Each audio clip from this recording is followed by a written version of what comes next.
I have visible holes in my memory from when I was a kid. You know, trauma.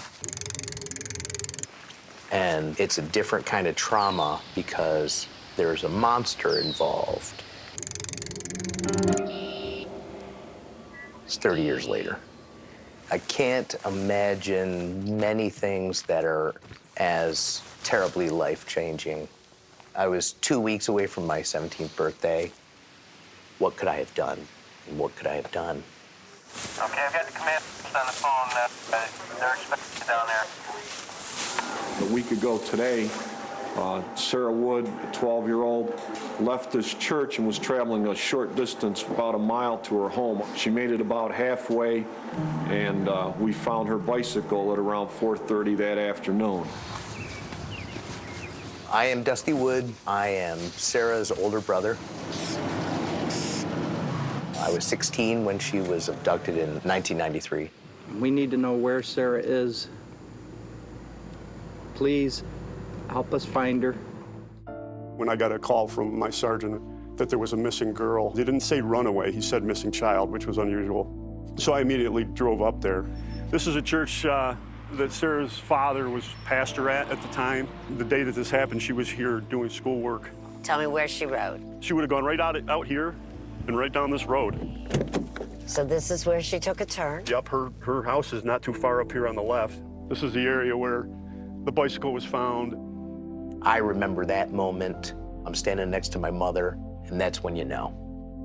It's all over. It's all over.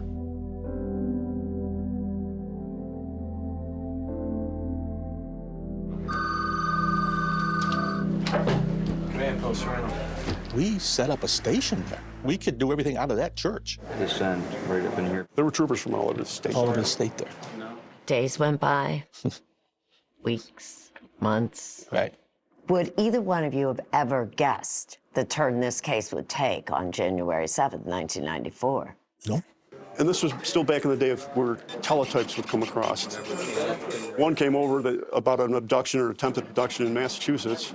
12-year-old Rebecca Savarese. She's simply walking to school. She's approached by a stranger who puts a gun to her, and that broke the entire case. She's the key. She's the linchpin. She's what made it all happen. She got away. Okay, that's what put us on to Lewis Lent. Lewis Lent came across as just kind of an ordinary guy. He was a handyman. I don't think anybody would have ever conceived that he was doing what he was doing. I'm Julia Cowley, retired FBI agent and profiler. He was prepared with duct tape. He had a gun with him. He had a knife with him. He had rope with him. So he was always ready. He's a child predator. He enjoyed going out and driving around and, in his words, hunting for children. He killed Sara Ann Wood. He did confess to it. But we don't have Sarah's body. Finding the body is important because then my mother could know where she is. Do you think Lewis Lent will give that up? I don't know. If he does, it won't be out of the goodness of his heart. He does have a lot to hide.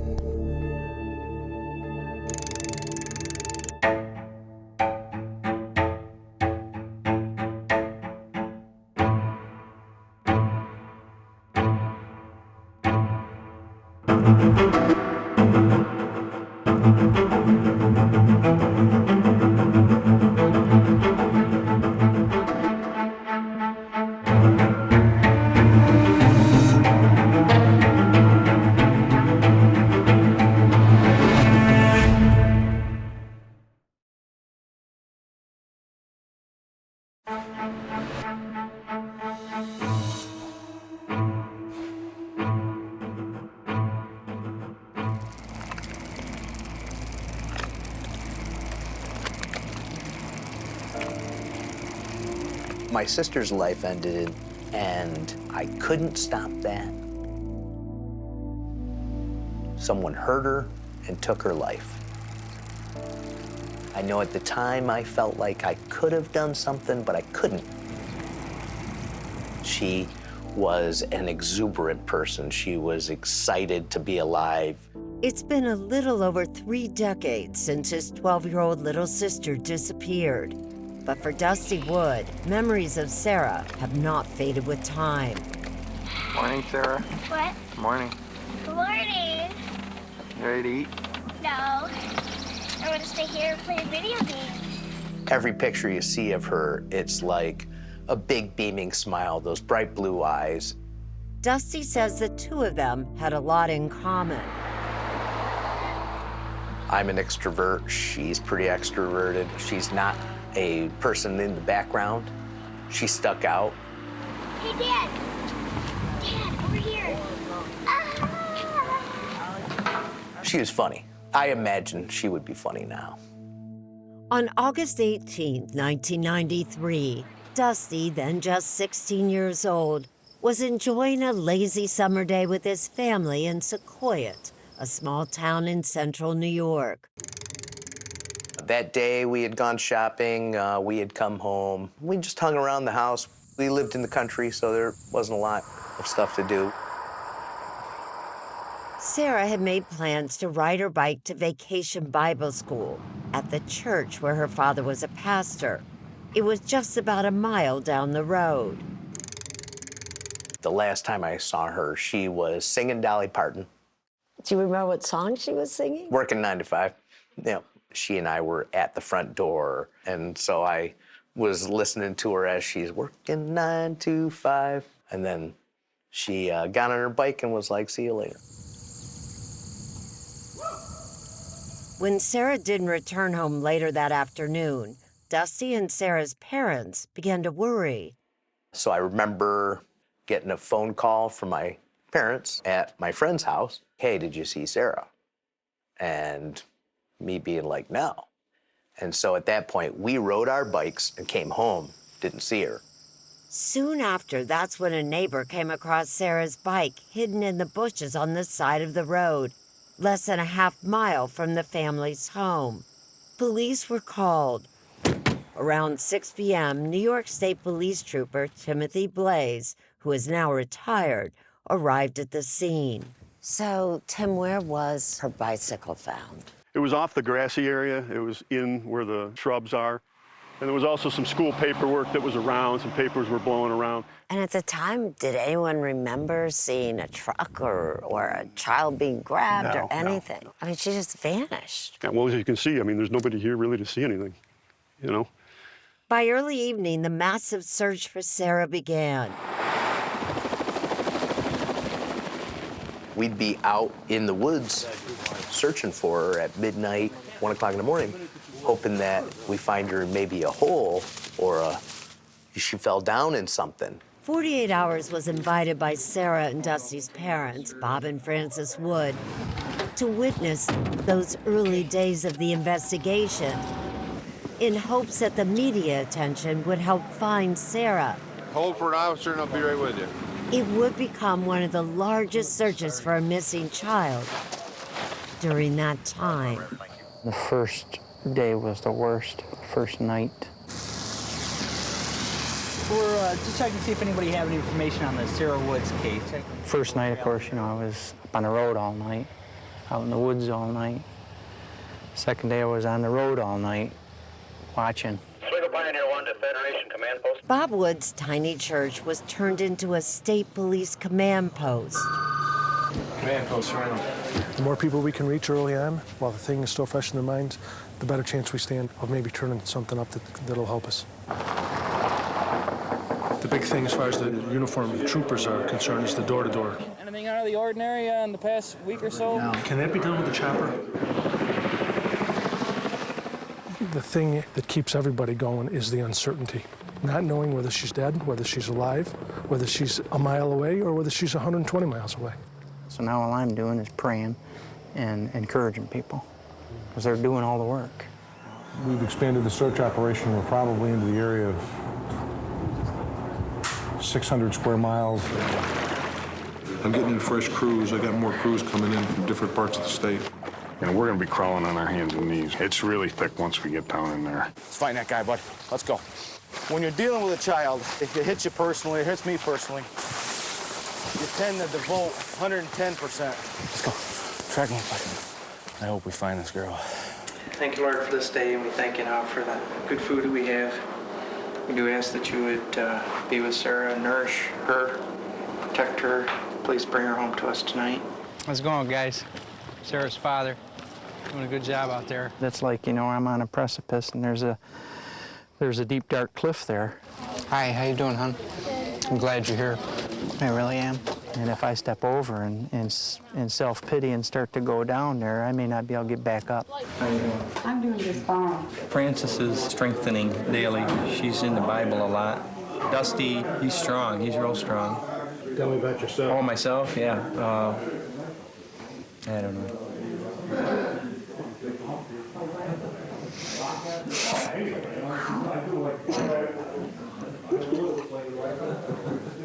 What we need is a break, a good solid lead that we can take and finish this case up with. And Bob believed police were going to get that break. We're doing the state of Texas. If enough people could see his daughter's face. Somebody stops one of these stores and gasses up. 10 minutes later, you see my daughter. They can make the phone call we need to get. You see this little person here? This is my baby. Whatever I have to do, I'm going to do to find this little girl here. Sarah's mother, Frances, made a public plea. Whoever is behind this, I don't hate you. I don't hate you. I just want my daughter back. That's all. I just want her here, right here with us. Investigators were determined to find out what happened to Sara, and they did not shy away from looking anywhere or at anyone.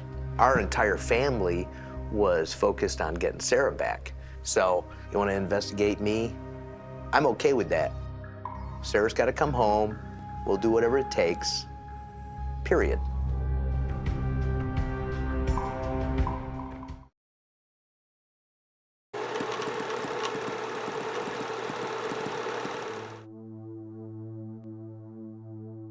When this happened, people realized this could happen to anybody. It could be their children. Retired New York State Police detectives Reese Treen and John Fallon were state troopers when Sara Wood disappeared in 1993. My daughter was only 5 miles from there when this happened at her grandparents' house at 3 years old. It's home. Treen and Fallon were part of the army of investigators from around the state. Thank you for your help. Assigned to search for Sara. We had no vehicle. She didn't just go into thin air. They would join Frank Lawrence, one of the lead detectives. Something or someone had to have taken her. There it is, right there. Sara, Channel 2. Yet despite the weeks of media attention that Sara's case received, Lawrence, now retired from the New York State Police, says law enforcement still had very little to go on. Somebody took her, we didn't know. So when you don't know, you have to eliminate everything, every possibility. And you start local. And that included questioning the people closest to Sara, her brother and her parents. You had to look at the woods. The woods were looked at. I mean, wasn't We have that to. tough, though? It's always difficult to do that, you know, especially in this case, because they're such good parents. Bob Wood was there every day. I'm glad you're here, though. You're helping out a lot. Every day. Investigation isn't over. This is one facet. I had a hard time going there every day. Once the Woods were eliminated, Lawrence says they turned their attention to investigating known and suspected sex offenders. Each and every one of them had to be spoken with and eliminated. And we did. We did. And they still had nothing. We got this section done. Despite the long hours and heavy manpower. Until a bitterly cold day in January 1994, 5 months after Sara disappeared, Officer Timothy Blaze was working in the command center when a message came in via teletype, a device that police departments used at the time to share information. One came over about an abduction or attempted abduction in Massachusetts that I handed off to Frank. Another 12-year-old girl named Becky Savarese was almost abducted as she walked to school in Pittsfield, Massachusetts, 100 miles away. Becky didn't respond to 48 Hour's most recent request for an interview, but back in 1994, she did speak with me and told me her remarkable story. I was coming up here. It was 7:10 in the morning on January 7th at one of the busiest intersections in town. I was listening to my music. He was on the side of me. Like where I am? Yeah. He was saying stuff before. I didn't know what he was saying, so I took my earphones out to hear what he was saying. And then he said, "Do you see the gun I have?" And I was like, "Yes, I see the gun you have." He's like, "Just do everything I say. Everything would be perfectly okay." I was like, "All right." He had it up against you? He had it about maybe an inch away from me. Were you scared? No. You weren't scared? I wasn't scared. We turned down here to where his truck was parked. Now, he wants you to go in the truck that's over there. Right. You're not intending to go into that truck? No. If I got away, I didn't care if he shot me. I just knew I was not going to get into that truck. Why did you know that? Was that something someone had told you, or? I just felt it inside me. I knew I was not going to get into that truck. That's when Becky came up with an idea that possibly saved her life. She faked an asthma attack. I started to fake that I was like losing breath. When I was trying to take my backpack off, he tried to grab for me, and he got my backpack instead, and I just ran. Becky ran into a man clearing snow off a sidewalk who called the police. At about the same time, a witness called in with 3 digits from the truck's license plate. Investigators began searching for the vehicle. I remember it well because it was a blizzard. Despite the snowstorm, a Pittsfield officer spotted a truck with those 3 digits in its license plate sitting in a driveway in a residential area. The officer quickly called for backup. And they knocked on the door and said, who was driving this truck earlier?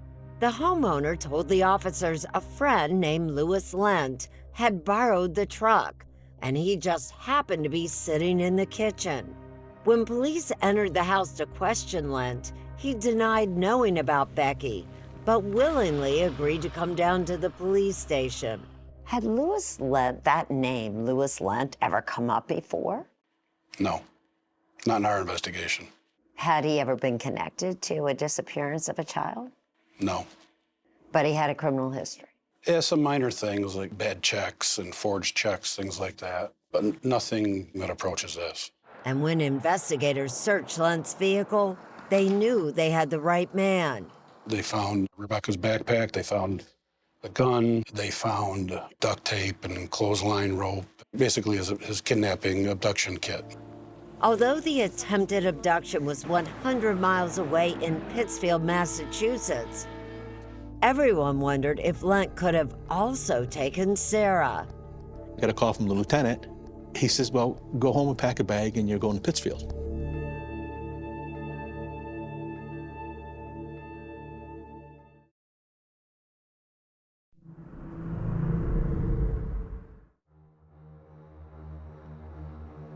Almost 12 hours after the attempted abduction of 12-year-old Becky Savarese, New York State Police Detective Frank Lawrence struggled through a snowstorm and finally arrived at Pittsfield, Massachusetts, eager to speak to Louis Lent, but he would have to wait his turn.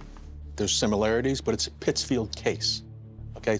They would talk to him, then we'd get him in between. And he was willing to talk to you? Yeah, he talked to us.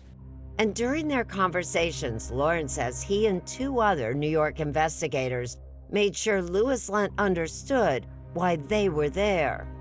I actually showed him this poster. And I said to him, Lou, this is who I'm here to talk to you about. So he knew that eventually we're going to be talking about this, okay? How did he react, did he? He was flat. Flat? Yeah, he was flat through the whole thing. Did that make you think he had no idea who she was? I didn't really care. I was going to find out. That's what we were there for. But getting Louis Lent to admit anything was not going to be easy. Although Becky Savarese and a witness picked him out of a lineup, it took Lent until the next morning to admit he had tried to take her. Louis Lent was arrested and charged with kidnapping and assault with a deadly weapon. But New York investigators were not done with Lent. They started to ask him questions about other missing kids. We talked to him. We spent a lot of time with him. And that's when Lawrence says he and New York investigators came up with a strategy. We found out that he was religious. So he says they brought a Bible into the interview room. That Bible sat on the table in front of him. Anytime he would wander, okay, we would use the Bible. And we go, Lou, you gotta tell the truth. And this comes from the heart. You gotta tell us the truth. We would go back to the Bible. And Lawrence says the strategy appeared to be working because as the hours went by, Lent started to reveal things about himself and some very disturbing plans for the future that involve kidnapping young victims. He told us about his master plan. Once he found the acceptable, vulnerable individuals, he was going to bring them back to his house and put them in like I describe it as a coffin, but keep them alive so that he could use them and have them whenever he wanted them. Investigators would later find the beginning of his horrifying construction project when they searched Lent's bedroom and found this wooden partition wall, and things only got worse. He wanted to talk about Jimmy Bernardo. Jimmy Bernardo was a 12-year-old boy who had gone missing 3 years earlier in Pittsfield, Massachusetts. A month later, hunters would find his body. The case had stumped local investigators for years, but now Lent was about to tell everyone what had happened to Jimmy. He was riding his bike through a strip mall in Pittsfield, Massachusetts. Louis Lent was a janitor at the cinema center there in Pittsfield. When Jimmy stopped in front of the cinema to wait for a friend, that's when Lent said he offered him money to help him clean the movie theater. Jimmy agreed.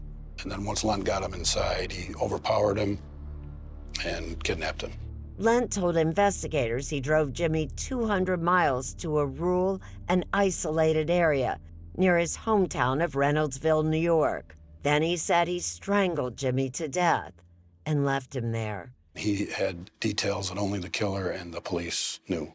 As horrific as that revelation was, investigators kept pressing him about Sara Wood. The more we talked about Sara, we're probing, he's responding. And then, 5 months after she went missing, Louis Lent finally confessed. Lent admitted that he had kidnapped, raped, and then murdered Sara M. Wood. She was vulnerable. He was hunting, and he found the victim. And just like Jimmy Bernardo, Detective Lawrence says Lent's account matched details only known to investigators. Lent knew specifics about what Sara had been wearing and details about her bike that had not been made public. He knew that the chain on the bike was broken. And he also said that the bike was a little bit big for her. I didn't know that. I found out later that it was. Then Lawrence says Lent drew them a map showing where he said he buried Sara's body. This is just a copy, obviously. Right, but this is actually what Louis Lent did. He drew that. I handed him a piece of paper, and this is what he drew. And where did he say he put her? Off Route 28, up by Blue Mountain Lake. Blue Mountain Lake is located in a remote woody area near Racket Lake in New York's Adirondack Mountains. And within hours, police from all over New York State were dispatched and searched the area. Bob Wood was there along with Dusty, who was a senior in high school. It was very cold. It was ridiculous, and it was tons of snow. Remember, a lot of helping, a lot of people. How you guys doing for tarps up here? Was that a time when you thought you might be able to bring Sara home? Yeah. For over 50 days, they searched for Sara in the Adirondacks. It was 30 below zero. We could only stay outside for 20 minutes at a time. We were in waist-high snow. We had shovels, we're digging, we're looking for any evidence at all having anything to do with Sara. You know, we were hoping somebody would come up with something that had something to do with her. It just didn't happen. As investigators continued to look for Sara's body, Lent would face murder charges in both Massachusetts and New York. It was a rare occasion where everyone was laser focused on one event, which was find Sara, bring him to justice.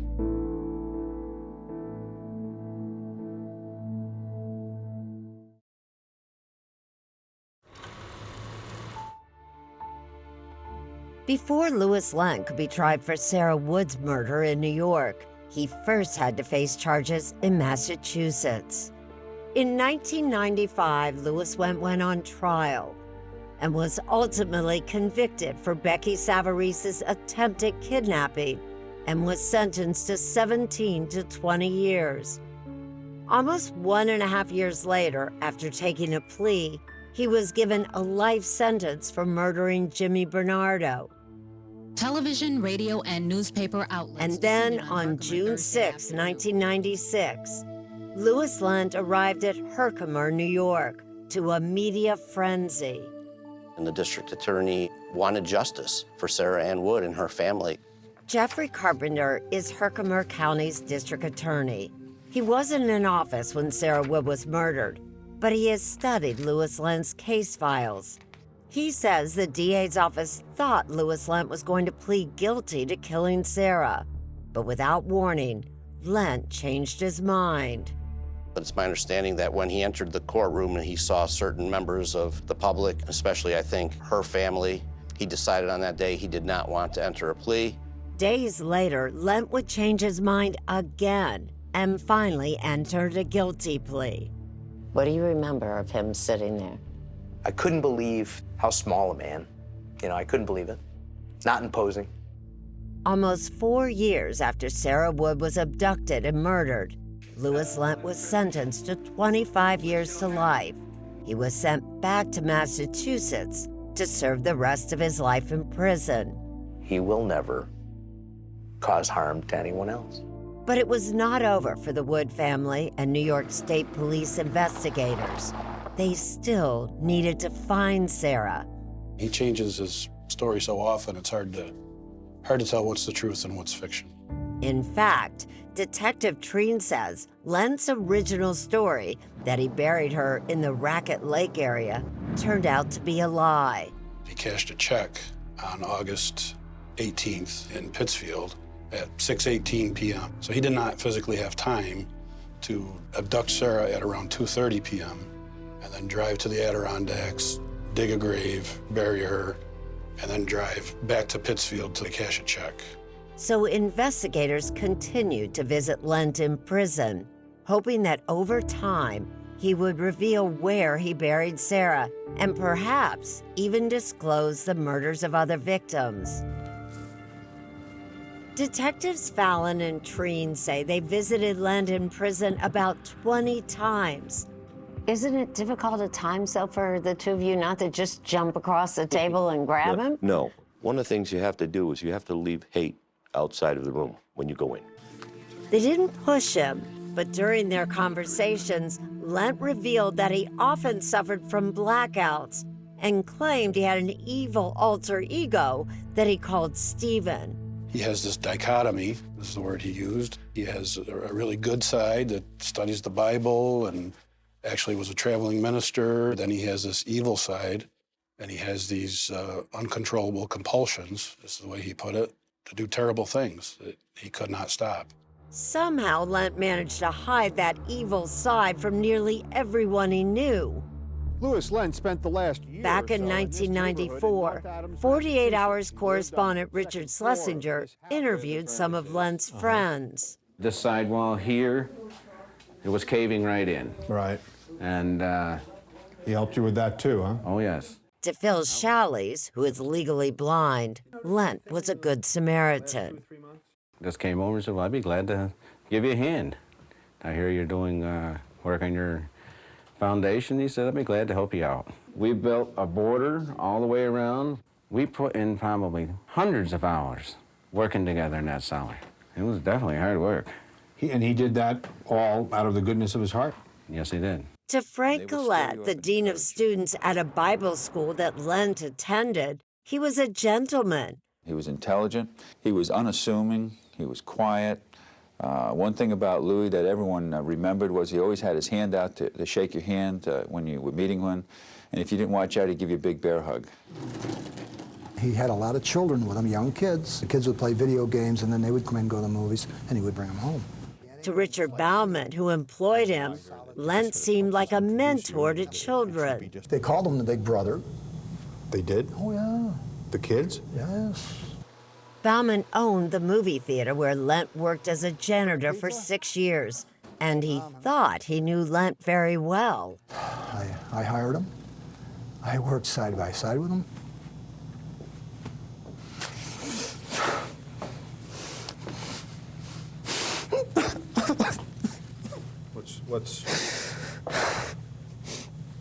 Tell me what's going on. I just feel as though I may have missed something that he might have said or done that would have kept me.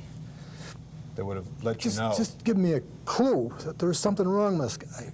People have trouble understanding that you can have this very religious, God-fearing, nice, polite man, and contrast that to his other side where he is hunting and preying on and killing children. Those can exist in one person. Julia Cowley is a retired FBI agent and profiler who worked on cases like the Golden State Killer. She now hosts a true crime podcast called The Consult, Real FBI Profilers. This podcast is about criminal profiling. Cowley has never met Louis Lent, but at our request, she reviewed his background and studied his confessions. She says that what appeared to be Lent's desire to help people could actually have served a selfish purpose. By helping all these people, this is a way to maybe hide who he really is, to gain people's trust. When you do that, you can manipulate them, you can control them. It's strategically motivated as opposed to being motivated by true emotion. Just like other serial killers she has studied, Cowley says Lent is completely self-centered. His needs come before anybody else's, obviously. He had no regard for his victims. He has no regard for victims' families. Something Reese Treen says he has seen firsthand. He knows what emotions are that other people have, but he doesn't feel them himself. One of the things that he said in the past is that the murders ruined his life. He's remorseful that he got caught, that it ruined his life, but he doesn't think in terms of it ruined anybody else's life. He just doesn't think that way. Louis Lent so quickly admits to kidnapping and killing Sara Wood.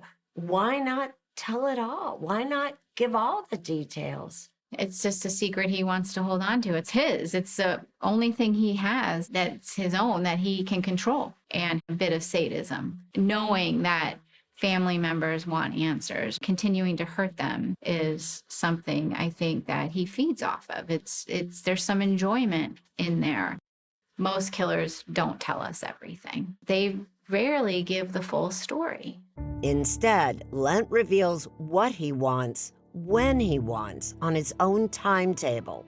And in 2013, he revealed something new. I've described it as speaking directly to the devil. He really is the devil. How do you warn your loved ones about child predators? For an in-depth look at the case, go to 48hours.com.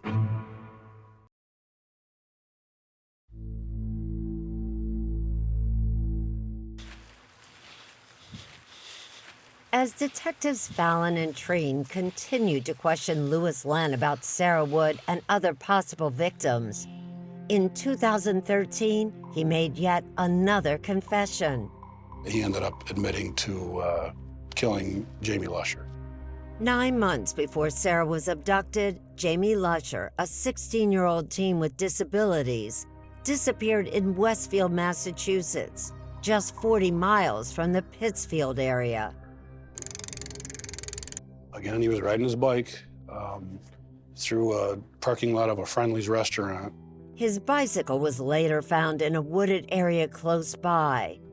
Lent told investigators that after he kidnapped and murdered Jamie, he discarded the teenager's remains in Greenwater Pond in Beckett, Massachusetts. We had divers go actually with the Massachusetts State Police divers, and they all dove the pond, and nothing was found. As he has done many times before, Lent would later recant his confession. Authorities decided not to charge Louis Lent with Jamie's murder, hoping that one day he will lead them to his body. At this point, we're not interested in further prosecution. He's not going anywhere. At a press conference shortly after the confession, Jamie's sister talked about the grief she endured since her brother went missing. Anybody that knows me knows I talk about this. I think about this every day. It's this searing heartache, in part, that keeps authorities motivated to find the missing. So soon after Lent confessed to killing Jamie, DA Jeffrey Carpenter got permission to take Lent, who was serving his life sentence in Massachusetts, out of prison and back to New York. This time, they drove him around, hoping he would reveal anything that would help them find Sara. So really, what did we have to lose? We had to do it. We drove to the Massachusetts border. We drove to the Vermont border. He took us to where she was abducted. He took us to where he claimed he murdered her. But after 3 long days and over 600 miles of driving, Carpenter says New York authorities ended the operation. The consensus was he absolutely knew where she was. He just was not going to tell us. Before Carpenter sent Lent back to Massachusetts, he recorded this conversation with him. You know, we spent some time here the last couple of days. Hope you feel you were treated with respect. All the way. Yeah, treated well? Yes. Well, that was our end of the bargain, right? Yeah. Right? Yeah. What was your end of the bargain? Do the very best I can to find Sara. Yeah? Yeah. Is that what we've done? That's what we've done. I would say that I tried. I was absolutely sure that I knew the route. But when it came down to it, I could only get partial of where I actually went. What was going through your head when you're talking to him? Anger. He does not forget details. He recalls details. He recalls many things until he wants to pretend he doesn't remember.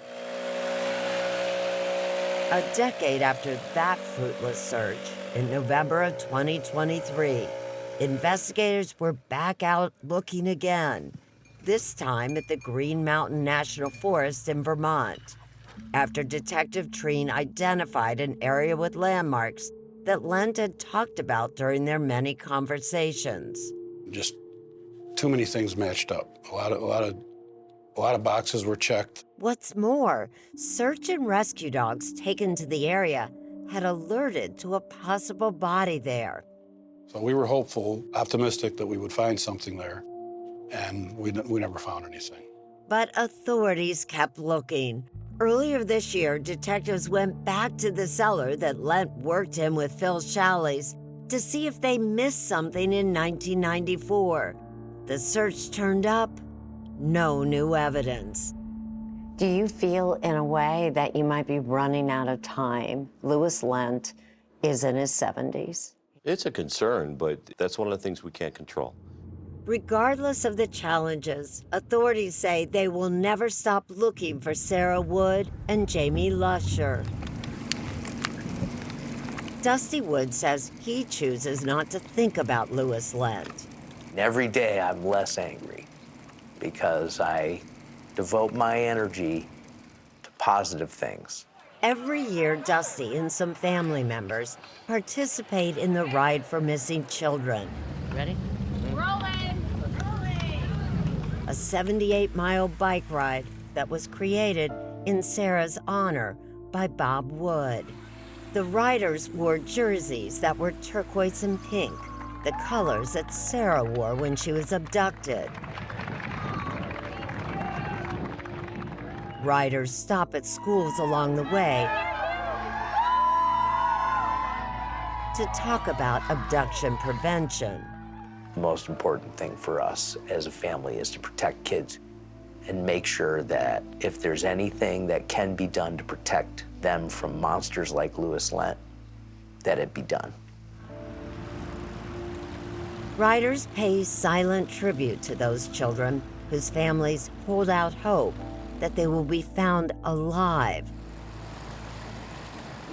and to children who went missing and are never coming home, like Sara M. Wood. Dusty says he and his family are grateful to their community, who have supported them since the beginning. There'll be never a way to repay the kindness of strangers that opened up the possibility of giving the best chance to my sister. He's not sure if they will ever find his sister's body, but he is at peace. I'm waiting for the day I see Sara in heaven, and I know that day is coming, and that makes me feel good.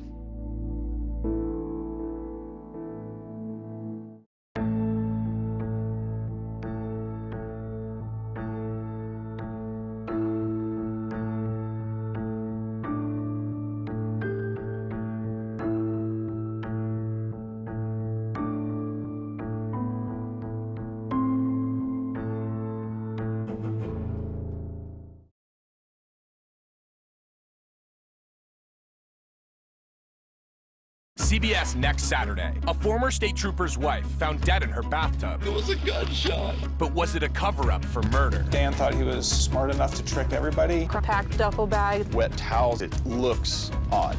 A new 48 Hours next Saturday at 10/9 Central on CBS and streaming on Paramount+.